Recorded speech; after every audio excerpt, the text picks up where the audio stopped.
مولاي صل وسلم دائما ابدا على حبيبك خير الخلق كلهم. بسم اللہ الرحمن الرحیم.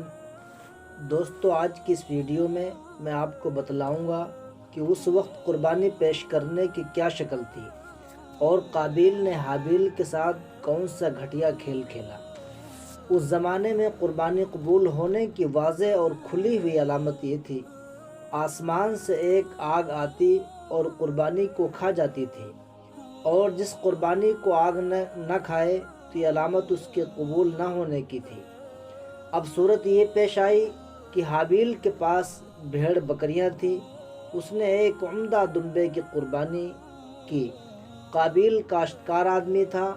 اس نے کچھ غلہ گندم وغیرہ قربانی کے لیے، اور ہوا یہ کہ حسب دستور آسمان سے آگ آئی، حابیل کی قربانی کو کھا گئی، اور قابیل کی قربانی جو کی تو رہ گئی.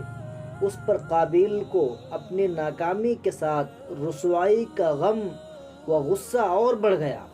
قابیل سے رہا نہ گیا اور کھلے طور پر اپنے بھائی سے کہہ دیا: لَأَقْتُلَنَّكَ، میں تجھے قتل کر ڈالوں گا.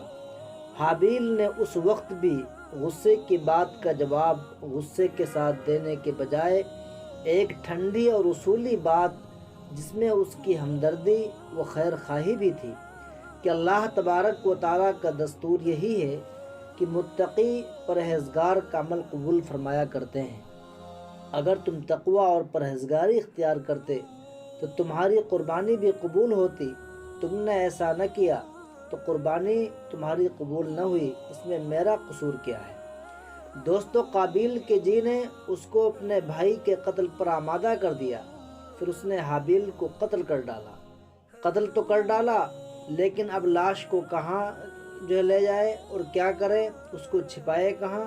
اب پریشان، کیونکہ یہ روئے زمین کا سب سے پہلا قتل تھا. پھر اللہ تبارک و تعالیٰ نے ایک کوے کو بھیجا تاکہ وہ قابیل کو تعلیم دے. یعنی کوے نے اپنے پنجوں سے زمین کو کھودا اور پھر مرے ہوئے کو اس میں رکھ کر اس پر مٹی ڈال دی. قابیل دیکھ رہا تھا. پھر اس نے اپنے بھائی کی لاش کو دفن کیا اور کہا: میری حالت تو کوے سے بھی گئی گزری. دوستو، یہ قابیل کا قتل سب سے پہلا قتل تھا. اب قیامت تک جتنے بھی قتل ہوں گے، قتل کے گناہ میں قابیل برابر کا شریک رہے گا. ناظرین، اگر میری ویڈیو آپ کو پسند آئی ہو تو میرے چینل کو سبسکرائب کریں اور لائک کریں. شکریہ.